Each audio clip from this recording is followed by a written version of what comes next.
트럼프 대통령의 관세 폭탄이 이 물가 상승 우려를 키우는 가운데 미국의 새로운 안보 전략이 진짜 폭탄의 수요와 가격도 올릴 것이라는 전망이 나옵니다.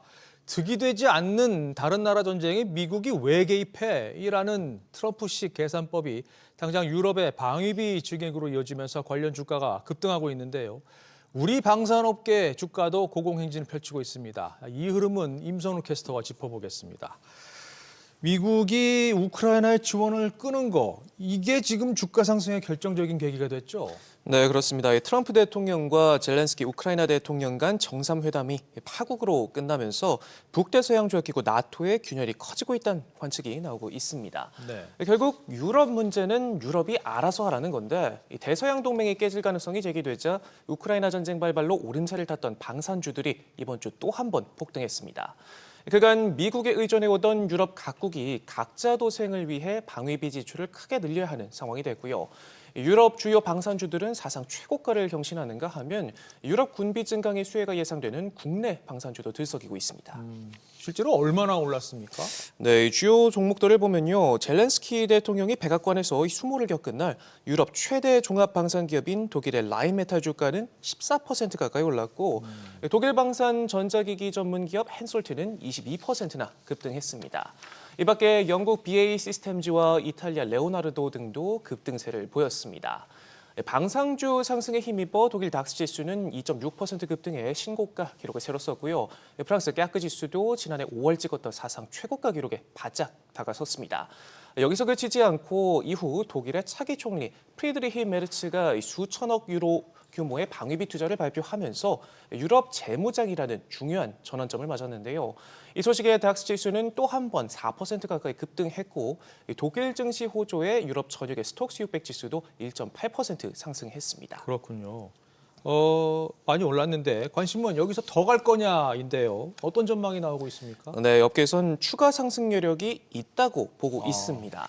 블룸버그에 따르면 스톡스 600은 이번 분기 10년 만에 가장 큰 폭으로 S&P 500을 앞지를 것이란 예상도 나오고 있는데 올해 MSCI 월드 인덱스에서 가장 실적이 좋은 상위 10개 주식 중 9개가 유럽 주식이고요. 여기에는 앞서 짚어본 방위기업 라인메탈과 탈레스, 레오나르도 등도 포함됩니다. 특히 라인메탈의 상승세를 눈여겨봐야 할 것 같은데요. 3년 전 러시아가 우크라이나를 침공할 당시만 해도 이 주가는 주당 100유로가 채 안 됐는데 2년 만인 지난해 400유로를 넘겼고 최근 2차 점프를 뛰더니 1000유로마저 돌파하면서 시장 가치는 11배나 뛰었습니다. JP모건은 자주 국방에 관한 유럽의 광범위한 합의가 감지되고 있기 때문에 올해 우크라이나의 평화가 찾아오더라도 향후 몇 년간은 방위비 지출이 급격히 증가할 것이라고 전망했습니다. 네. 덩달아서 우리 방산 기업들의 수혜도 예상되죠? 네, 이번 주 우리 방산 기업들도 주식시장에서 뜨거운 관심을 한 몸에 받았는데요. 네. 유럽 시장에 K9 자주포와 천모 등을 수출하는 한화 에어로스페이스가 지난 4일 20% 가까이 급등하면서 사상 최고가를 찍었습니다. 또 K2 전차를 수출하는 현대로템도 같은 날 10% 넘게 뛰었고 이 밖에 LIG 넥스원, 대성 하이텍 등 주요 방산주들이 모두 급등세를 보였는데요. 이날 미국이 중국과 캐나다, 멕시코에 대한 대규모 관세를 부과하기로 확정하면서 국내 주식시장이 전반적인 약세를 보였지만 방산주들만은 예외였습니다. 해당 섹터 계열사들이 주축을 이루고 있는 HD현대, 하나그룹 상장 종목들의 주가가 연일 상승 곡선을 그리고 있는데 그룹사별 시총 합상의 순위에서도 수직 상승세를 보인 두 그룹 간의 5위 자리를 둘러싼 경쟁도 엎치락뒤치락 흐름을 이어가면서 치열해지고 있습니다.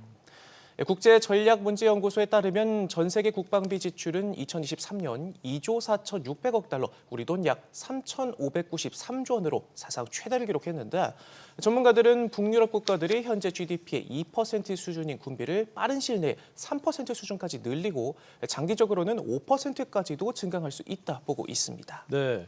짚어주신 종목들 가운데 하나 에어로스페이스에 대한 관심이 좀 높은데요. 어떤 분석이 나오나요? 네, 증권가에선 유럽이 방위비를 늘릴 경우 한화 에어로스페이스가 수혜를 받을 가능성이 가장 높을 것으로 보고 있는데요. 네.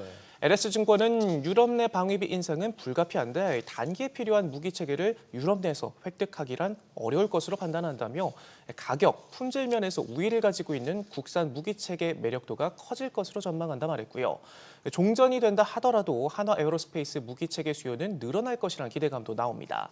한국투자증권은 우크라이나는 노후화된 구소련제 무기체계 교체가 필요하다며 한화 에어로스페이스는 폴란드 현지 생산 거점을 마련하고 있고 이를 통해 추후 수출 시장 대응이 가능할 것이라고 분석했습니다. 네, 지금 당장의 흐름은 좋은데 주가가 계속 오를 수는 없잖아요. 우려의 목소리는 없습니까? 네, 맞습니다. 유럽의 자주국방 움직임이 유럽 경제 전반에 도리어 악영향을 미칠 수 있다는 우려도 함께 나오고 있습니다. 국제신용평가사 피치는 나토 유럽 회원국들의 방위비 지출이 GDP 대비 3%대까지 늘어나면 여러 국가가 부채 한도를 상향하거나 세금도 인상해야 한다며 중장기적인 부채 증가가 국가 신용도에 영향을 끼칠 수 있다 우려했고요. 또 일각에선 방산주가 단기간에 급등하면서 과열됐다는 시각도 함께 나오고 있습니다. 뭐 어쨌든 최근 방산주가 이 가파른 상승세를 나타내면서 IPO 시장에서도 이 관련 기업들이 줄줄이 기업 공개에 나서고 있어요. 네, 맞습니다. 이 시장 분위기가 IPO 흥행에 중요한 영향을 미치는 만큼 기회를 놓치지 않겠다는 기류가 짙어지고 있습니다. 네. 삼양컴텍이 최근 코스닥 상장을 위한 예비 심사 청구서를 제출했습니다. 지난 1962년 설립된 삼양컴텍은 K방산, 방탄솔루션 기업으로 주요 제품으로는 전차 장갑차와 같은 지상 장비 방호 제품과 개인 방호 제품, 항공 부품 등이 있고요. 이 매출액은 지난 2021년 448억 원에서 2023년 840억 원으로 꾸준히 성장하고 있습니다. 방산 드론 전문 기업 순비도 지난 1월 20일 예비심사 청구서를 제출하고 결과를 기다리고 있는데 지난 2015년 설립된 순비는 최근 한화 에어로스페이스와 손잡고 화생방 정찰차 탑재 드론을 공동 개발하기로 하면서 주목을 받고 있습니다. 네, 참고가 되셨으면 좋겠습니다. 임선우 캐스터 수고했습니다.